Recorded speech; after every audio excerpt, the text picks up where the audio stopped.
नमस्ते बच्चों। आज हम इस वीडियो में बना रहे हैं कक्षा 10 के बच्चों के लिए मॉडल पेपर, जो कि हिंदी विषय से है। अर्थात हिंदी विषय का वार्षिक परीक्षा के लिए मॉडल पेपर हम बना रहे हैं। हमें यह प्रेरणा इसलिए मिली क्योंकि हमने जो कक्षा 10 और 12 के बच्चों के लिए मॉडल पेपर बनाया था उसमें हमें अपार सफलता मिली, जिससे उत्साहित होकर के हमने यह पेपर बनाने का निश्चय किया। तो आइए देखते हैं इस मॉडल पेपर को, किंतु उसके पहले हम आपको ये बताना चाहेंगे कि हमारा यह वीडियो अच्छा लगता है तो उसे लाइक कीजिए, शेयर कीजिए, कमेंट कीजिए और हमारे चैनल को अधिक से अधिक सब्सक्राइब कीजिए। तो आइए देखते हैं इस पेपर में क्या लिखा है। तो पहला प्रश्न, जो कि बहुविकल्पीय है, उसमें हमने लिखा है भारतेंदु युग की समय सीमा है। वह समय सीमा है ऑप्शन में 1700 से 1800, 1868 से 1900, 1990 से 1920 और 1900 से 1930। दूसरा प्रश्न है सरस्वती पत्रिका के संपादक थे। ऑप्शन है हजारी प्रसाद द्विवेदी, भारतेंदु हरिश्चंद्र, बाल कृष्ण भट्ट और अंतिम है इनमें से कोई नहीं। प्रश्न नंबर 3, हिंदी की प्रथम कहानी कौन सी है? ऑप्शन है इंदुमती रानी केतकी की कहानी, उसने कहा था और अंत में इसमें से कोई नहीं। प्रश्न नंबर 4, प्रजाहितैषी पत्र किसने निकाला? तो इसका ऑप्शन है भारतेंदु हरिश्चंद्र, राजा शिव प्रसाद सितारे हिंद, सदल मिश्र और राजा लक्ष्मण सिंह। अगला प्रश्न है काशी नागरिक प्रचारणी सभा के संस्थापक हैं, अर्थात काशी नागरिक प्रचारणी सभा की स्थापना किसने किया? तो ऑप्शन है भारतेंदु हरिश्चंद्र, आचार्य महावीर प्रसाद द्विवेदी, श्याम सुंदर दास और आचार्य रामचंद्र शुक्ल। अगला प्रश्न देखते हैं, पंडित प्रताप नारायण मिश्र द्वारा संपादित पत्रिका है, अर्थात पंडित प्रताप नारायण मिश्र ने किस पत्रिका का संपादन किया?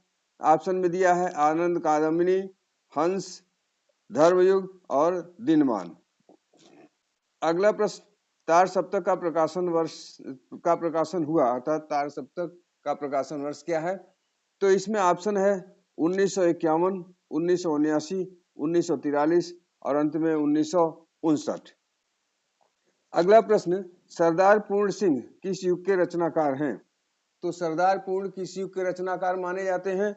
इसका ऑप्शन है भारतेंदु युग, द्विवेदी युग, छायावादी युग और प्रगतिवादी युग।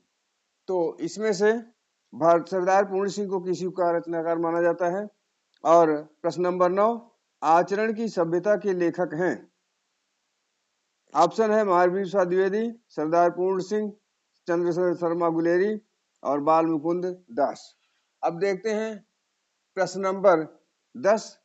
तो प्रश्न नंबर 10 में जो दिया है हमने वह है चौराहा में समास है, अर्थात चौराहा में कौन सा समास है? ऑप्शन है द्वंद्व समास, द्विगु समास, बहुव्रीहि समास और अव्ययी भाव समास। अगला प्रश्न नंबर 11, कमल का पर्यायवाची नहीं है। ऑप्शन है जलज, पंकज, वारिधि, तोयज। तो इसमें से कमल का पर्यायवाची कौन सा नहीं है, यह देखना है। प्रश्न नंबर 12, अभिन्न में प्रयुक्त उपसर्ग है, अर्थात अभिन्न में कौन सा उपसर्ग प्रयुक्त किया गया है? ऑप्शन है अ, आ, अभि, अनु। अब देखते हैं प्रश्न नंबर 13। प्रश्न नंबर 13, पठेत किस लकार का रूप है? पठेत किस लकार का रूप है? नीचे लकार दिया हुआ है, लट लकार, वेदिलिंग लकार, लिट लकार और लोट लकार। तो इसमें पठेत को कौन से लकार में माना जाएगा? और अगला प्रश्न है आहुत सी गिर चढ़ी चिता पर चमक उठी ज्वाला सी में कौन सा अलंकार है? अर्थात इस पद में, पद की जो पंक्तियां हैं उसमें कौन सा अलंकार दिया है? तो ऑप्शन है यमक अलंकार, श्लेष अलंकार, रूपक अलंकार और उपमा अलंकार। अगला प्रश्न नंबर 15 है किस काल को हिंदी काव्य का स्वर्ण युग माना जाता है? अर्थात वह कौन सा काल है जिसे हिंदी का स्वर्ण युग माना जाता है, हिंदी काव्य रचना का स्वर्ण युग माना जाता है? तो इसमें है आदिकाल, भक्तिकाल, रीतिकाल और आधुनिक काल। अगला है ज्ञान मार्गी शाखा के प्रतिनिधि कवि हैं, अर्थात ज्ञान मार्गी शाखा का प्रतिनिधि कवि किसे माना जाता है? तो ऑप्शन है कबीरदास, दादू, मंझन और तुलसीदास। प्रश्न नंबर 17 यह दिया हुआ है, हिंदी का प्रथम कवि माना जाता है, अर्थात हिंदी का प्रथम कवि किसको माना जाता है? ऑप्शन है गोरखनाथ, चंद्रवरदाई, जगनिक और सहरपा। अगला प्रश्न है विनय पत्रिका के रचनाकार हैं। विनय पत्रिका किसकी रचना है? तो इसके में ऑप्शन दिया हुआ है सूरदास, कबीरदास, तुलसीदास और जयशंकर प्रसाद। तो इस प्रकार से ये बहुविकल्पीय प्रश्न का 19वां प्रश्न हम देखते हैं। प्रश्न नंबर 19 पृथ्वीराज रासो के रचयिता हैं, अर्थात पृथ्वीराज रासो की रचना किसने किया? इसमें ऑप्शन है चंद्रवरदाई, जगनिक, नरपतिनाल और दलपति विजय। अंतिम प्रश्न भाषा की सबसे छोटी इकाई है। भाषा की सबसे छोटी इकाई ऑप्शन में दिया हुआ है शब्द, अक्षर, वाक्य और पद। तो इस प्रकार से खंड और रहा जो बहुविकल्पीय प्रकार का था। अब देखते हैं अब विस्तृत उत्तरीय प्रश्न में। तो खंड ब है, खंड ब जो कि व्याख्यात्मक है, गद्य के अंशों पर आधारित है या काव्य के अंशों पर आधारित है। तो इसमें पहला है गद्यांश पर आधारित। गद्यांश है मर्द की जबान और गाड़ी का पहिया चलता फिरता ही रहता है, आज जो बात है कल ही स्वार्थांधता के बस हुजरों के मर्जी के मुताबिक दूसरों की दूसरी बातें हो जाने में तनिक भी विलंब की संभावना नहीं है। यद्यपि कभी कभी अवसर पड़ने पर बात के अंश का कुछ रंग ढंग परिवर्तित कर लेना नीति विरुद्ध नहीं है, पर कब जात्योपकार, देशोद्धार, प्रेम प्रचार आदि के समय न कि पापी पेट के लिए। तो इसमें जो प्रश्न दिए गए हैं, प्रश्न है उपरोक्त गद्यांश का संदर्भ लिखिए, अर्थात इस गद्यांश का संदर्भ क्या है? और है दूसरा रेखांकित अंश की व्याख्या कीजिए। जैसा कि यहाँ हमने लाल कलर से रेखांकित कर दिया है, तो इस लाल कलर से रेखांकित अंश की व्याख्या क्या है? और प्रश्न नंबर ग जात्योपकार और देशोद्धार का संधि विच्छेद कीजिए। इन दोनों शब्दों का संधि विच्छेद करना है। अब देखते हैं अथवा करके इसी में दूसरा प्रश्न दिया हुआ है। तो इसका गद्यांश है वही हरा भरा मैदान, वही सुनहरी चांदनी एक निःशब्द संगीत की भांति प्रकृति पर छाई हुई थी, वही मित्र समाज था, वही मनोरंजन के सामान थे, मगर जहां हास्य की ध्वनि थी वहां अब करुण क्रंदन और अश्रु प्रवाह था। तो इसमें प्रश्न है उपरोक्त गद्यांश का संदर्भ लिखिए, रेखांकित अंश की व्याख्या कीजिए और अंतिम प्रश्न है प्रकृति पर क्या छाई हुई थी।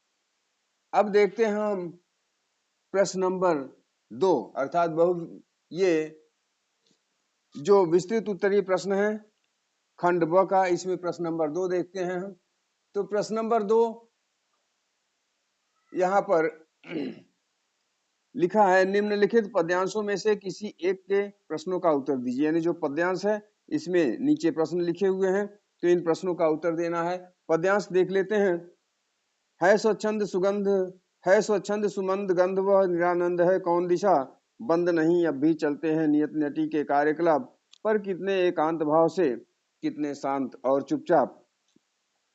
तो यहाँ पर प्रश्न है प्रस्तुत पद्यांश का संदर्भ लिखिए, दूसरा है रेखांकित अंश की व्याख्या कीजिए और प्रश्न नंबर 3 प्रस्तुत पद्यांश में कौन सा रस है।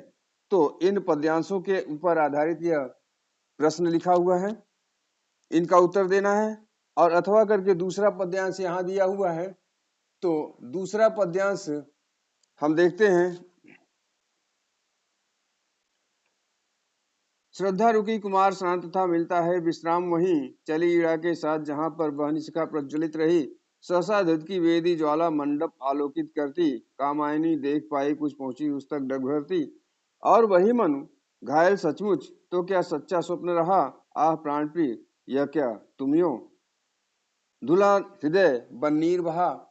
तो इस प्रकार से इस पर भी प्रश्न है, इन प्रश्नों का उत्तर देना है। तो यहाँ पर प्रश्न है, प्रस्तुत पद्यांश का संदर्भ लिखिए। श्रद्धा ने मन को किस अवस्था में देखा? अंतिम प्रश्न है, रेखांकित अंश की व्याख्या कीजिए। जैसा कि यहाँ हमने लाल इंक से रेखांकित कर दिया है, तो अंतिम प्रश्न में इस लाल इंक से रेखांकित किए हुए पद की व्याख्या करना है। और अब प्रश्न नंबर 3, निम्नलिखित संस्कृत गद्यांशों में से किसी एक का संदर्भ सहित हिंदी में अनुवाद कीजिए।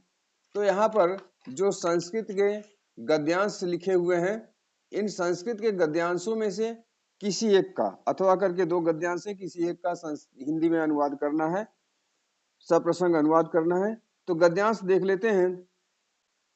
परमहंस श्री रामकृष्ण से जीवन चरितम धर्माचरण से प्रयोगम विवरणम विद्यते तस्य जीवनम अस्मभ्यम ईश्वर दर्शनाय शक्ति प्रददाति तस्य वचनानि न केवल कस्यचित् निरसान ज्ञान वचनानि अपितु तस्य जीवन ग्रंथस्य पृष्ठानि एव तस्य जीवनम अहिंसायाः मूर्तिमान पाठः एव विद्यते। तो इस प्रकार से इसका संदर्भ सहित हिंदी में अनुवाद करना है। और अथवा करके जो दूसरा गद्यांश दिया हुआ है उसको भी देख लेते हैं। दूसरा गद्यांश है, विपन्न धर्मदास संपत्तिम अभिलषन् वर्षम एकम यथोक्तम अनुष्ठानम अकरोत् नित्यं प्रातः जागरणेन तस्य स्वास्थ्यम अवर्धयत् तेन नियमेन पोषिताः पशवः स्वस्थाः सबलाः च जाताः गावः महिष्यः च प्रचुरं दुग्धम् अयच्छन् तदानीं तस्य कर्मकाराः अपि कृषिकार्ये सन्नद्धाः अभवन् अतः तस्मिन् वर्षे तस्य क्षेत्रेषु प्रभूतम् अन्नम् उत्पन्नम् गृहं च धन धान्यं पूर्णं जातम्। तो इस प्रकार से इन दोनों गद्यांशों में से किसी एक का संदर्भ सहित हिंदी में अनुवाद करना है। अब देखते हैं प्रश्न नंबर ख का।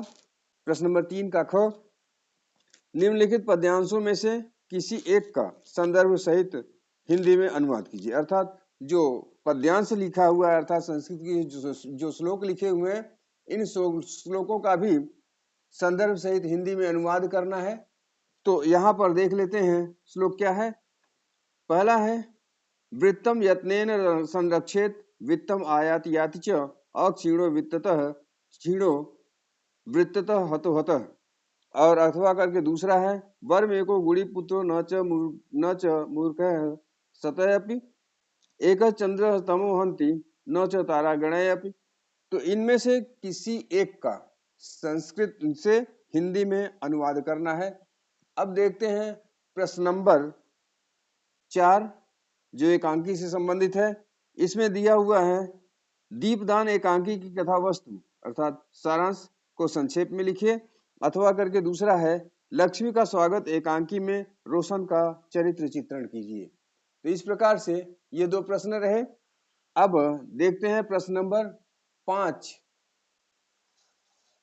प्रश्न नंबर 5 का क, इसमें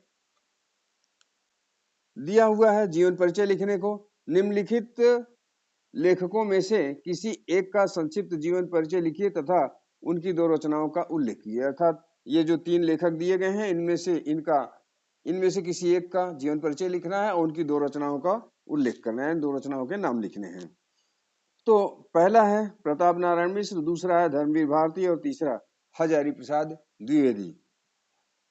अब प्रश्न 5 का ख देखते हैं। इसमें प्रश्न 5 के ख में दिया है, निम्नलिखित कवियों में से किसी एक का जीवन परिचय देते हुए उनकी दो रचनाओं का नाम लिखिए। अर्थात 3 लेखक ऊपर है, अब नीचे ये 3 कवि हैं, इनका भी जीवन परिचय देना है और इनकी भी दो रचनाओं का वर्णन करना है, अर्थात दो रचनाओं का नाम लिखना है। पहले कवि हैं कबीरदास, दूसरे हैं जयशंकर प्रसाद और अंत में तीसरे हैं मैथिली शरण गुप्त।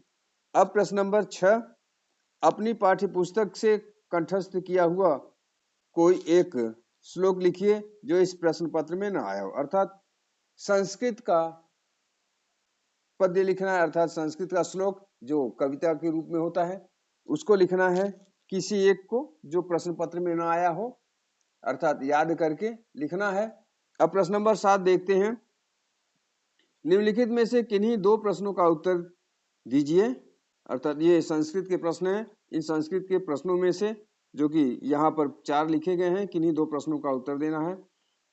तो प्रश्न है, स्वामिनः रामकृष्णस्य जन्म कुत्र कदा च अभवत्, अर्थात स्वामी रामकृष्ण का जन्म कब और कहाँ हुआ था। प्रश्न नंबर 2 है, कृष्णस्य जन्म कुत्र अभवत्। प्रश्न नंबर 3, सज्जनाः के भवन्ति, और अंतिम प्रश्न इसमें है, रामदासः कुत्र निवसति। अब प्रश्न नंबर 8 इसमें देखते हैं, जो कि मुहावरे से संबंधित है।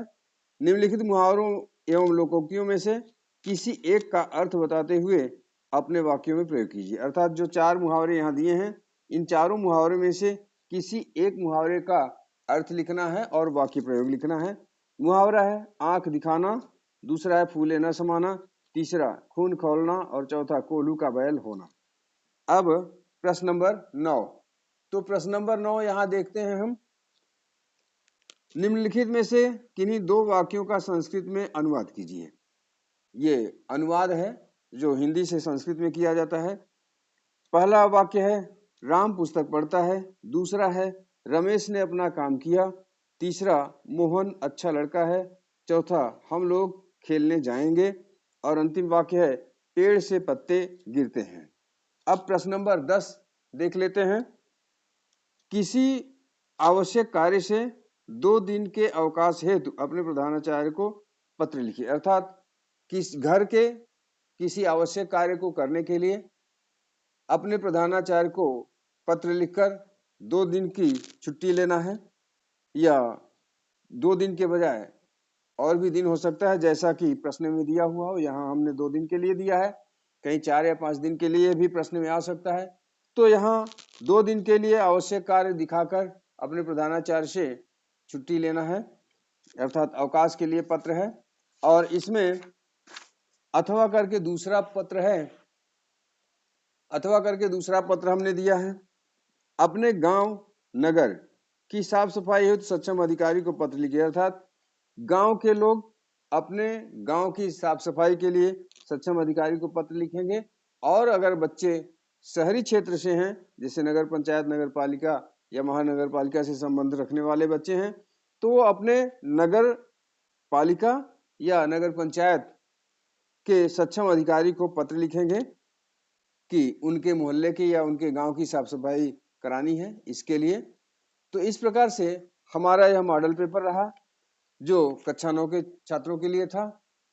तो इसी के साथ हम अपना यह मॉडल पेपर समाप्त करते हैं।